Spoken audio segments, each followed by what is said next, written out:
Good morning. એ શિશોમાં હું રમેશ રાઉત આપ સર્વને પ્રેમી સલામ પાઠવીએ છીએ. પિતા બાપનો પુષ્કળ આભાર, તેમની દયા ભલા પ્રેમ કે અમે ઇન્ડિયામાં છીએ અને અમારી શારીરિક તંદુરસ્તી પણ સારી છે. વિશેષ પિતા પરમેશ્વરે એક નવો દિવસ આપણા જીવનમાં આપ્યો, આપણે તેમનો આભાર કરતા માનીએ છીએ.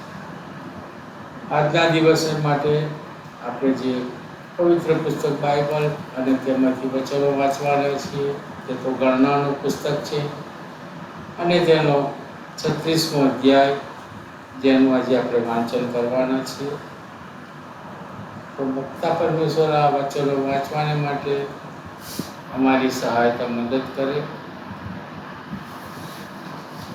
તો આજનું વાંચન આપણે શરૂ કરીશું. ગણનાનું પુસ્તક ને તેનો 36મો અધ્યાય.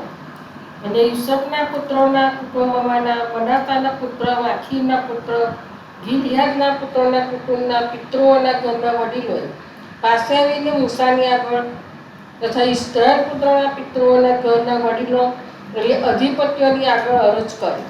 અને તેઓએ કહ્યું કે યહોવાએ મારા ધણીને એવી આજ્ઞા કરી છે કે ચીઠીઓ નાખીને દેશ ઇસ્રાએલ પુત્રોને વારસાને માટે વહેંચી આપો. અને આપ મારા ધણીને યહોવા તરફથી એવી આજ્ઞા પડી છે કે અમારા ભાઈ સલોફાદનો વારસો તેની દીકરીઓને આપો. અને જો તેઓ ઇસ્રાએલ પુત્રોના બીજા કુળોના કોઈ પણ કુટુંબમાં પરણી જાય તો તેઓનો વારસો અમારા પિતૃઓના વારસામાંથી જુદો પાડવામાં આવે.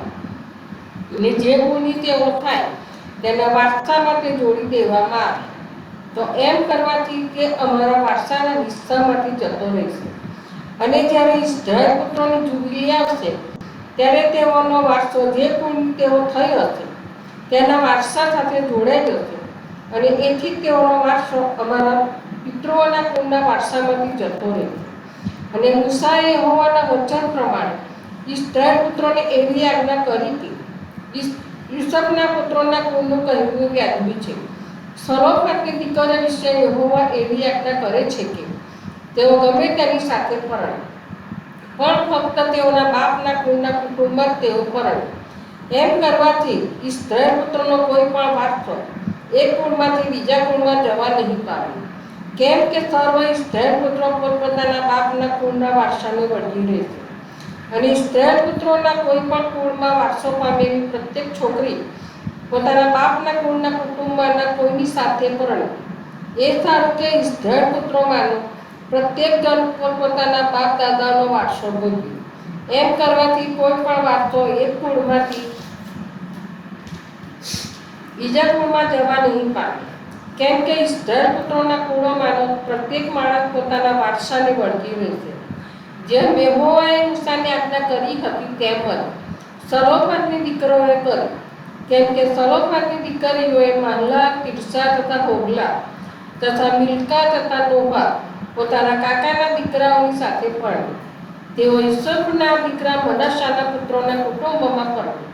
ને તેઓનો વારસો તેઓના બાપના કુટુંબના કુળમાં કાયમ હતો. જે આજ્ઞાઓ તથા કાનૂનો યહોવાએ મૂસાની હસ્તક મોવાબના મેદાનમાં યર્દનને કાંઠે યરીખો આગળ ઇસ્રાએલ પુત્રોને ઠરાવી આપ્યા તે એ છે. પ્રભુ તેના વાક્યનો વચન આશીષ સર્વ. પ્રાર્થના કરીએ.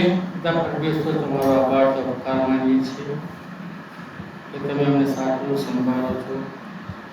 અમારા જીવન માટે લીધા સગળા સારા માણસ તમારા ભંડારમાંથી પૂરા કરો છો અને અમને તમારા મૂળ ચલાવવામાં આપો. વિશેષ પિતા, અમારા દેશને, અમારા દેશના રાજનેતાઓને તમારી સમજ આપીએ છીએ. તમે તેઓને સાચું સંભાળો, તેઓને બુદ્ધિ જ્ઞાન રાખવાથી ભરપૂર કરો અને દેશની જવાબદારી અદા કરવાની માટે તેઓને શક્તિ સામર્થ્ય બળ પૂરા પાડો. ઇઝરાયલ તમારી ભૂમિ છે અને ત્યાં આગળ ભયંકર લડાઈ ચાલી રહી છે. ત્યારે પિતા બાપ, એ લડાઈને બંધ કરો અને ત્યાં શાંતિ પ્રસરે, તમારા નામનો મહિમા થાય એવી કૃપા થવા દો. હજારો લાખો લોકો મરણ પામ્યા છે, હજારો લોકો ઘર બહાર વગરના થયા છે અને હજારો બાળકો મા બાપ વિના અનાથ બન્યા છે, એ સગડાઓને પિતા અમે તમારી સમક્ષ લાવીએ છીએ. એ સગડાઓને પ્રભુ તમે સાચો સંભાળો અને તેઓને જોઈતા સગડે સારાવાના તમારા આખો ભંડારમાંથી પૂરા પાડો.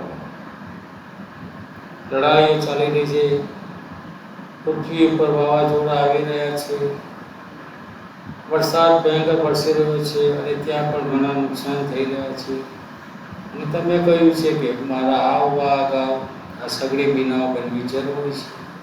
ત્યારે અમે માનીએ છીએ બાપ કે તમારો બાબુ બહુ જ નજીક છે, પણ અમે જાણતા નથી કે તમે ક્યારે આવશો.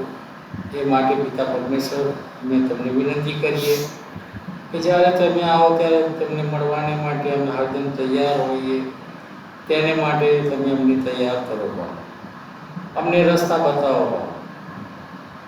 અમે રસ્તા ભૂલી ન જઈએ અને તમારા માર્ગોમાં ચાલીએ. શેતાન અમારી પર હાવી ન થાય તેને માટે અમે તમારી કૃપા અને દયા માંગી લઈએ છીએ. વિશેષ પિતા તમારા લોકોની જ્યાં જ્યાં સતાવણી થતી હોય એ સતાવનાર લોકોને અમે તમારા હાથોમાં સોંપીએ છીએ. તમે તેઓના હૃદયોને સ્પર્શ કરો અને તેઓના હૃદયોને તમારી ગમ ફેરવો. સતાયેલા લોકોની સહાયતા મદદ કરો બાપ અને તેઓને પ્રભુ પિતા તમે સ્થિર હૃદય બનાવો કે તેઓ તમારા માર્ગમાંથી ડગી ના જાય. બાપ અમે જાણીએ છીએ નથી જાણતા એવા કોઈ પણ ભાઈ કે બહેન વડીલ કે બીમાર હોય એને અમે તમારી સમક્ષ લાવીએ છીએ. તમારા તંદુરસ્ત ગયેલા હાથના સ્પર્શ વડે તેઓને સ્પર્શ કરો અને તેઓને સંપૂર્ણ સાજાપણું મળે એવી કૃપા પણ તમે થવા દો. ગરીબ અનાથ વિધવાઓની સહાયતા મદદ કરો. જે કુટુંબમાં રડે પ્રવેશ કર્યો હોય કુટુંબને અમે તમારી સમક્ષ લાવીએ છીએ. એ કુટુંબને તમારા આત્મિક દિલાસાથી ભરપૂર કરો બાપ. અને એક કુટુંબમાં સજવન ના જવાથી જે ખોટ પડી છે એ ખોટ સહન કરવાને માટે પણ તમે તેઓની સહાયતા મદદ કરો. અમે પાપી મનુષ્ય છીએ પિતા. અમારા જાણે જાણે થયેલા પાપોની અમે ક્ષમા માંગીએ છીએ બાપ. અમારા પાપોની અમને ક્ષમા આપો. અમે તમારા બાળકો બની રહીએ તેને માટે તમે અમારા હૃદયની અંદર વાત કરો અને અમારા હૃદયોને મજબૂત બનાવો. હવે પછીનો સમય અમે તમારા હાથોમાં સોંપાય છે. અમારી આ સગડી અરજો કરજો વિનંતીઓ તમારા પુત્ર અમારા મધ્યસ્થી ઈસુ ખ્રિસ્ત જે કાળવાના પહાડ પર વિંધાયા, ક્રૂસે ચડાયા, લટાયા, ત્રીજે દિવસે પુનરુત્થાન પામ્યા, તેમના મીઠા અને પ્યારા નામમાં તમારી સમક્ષ લાવીએ છીએ બાપ. સાંભળો અને તેનો સ્વીકાર કરજો પિતા. આમીન આમીન.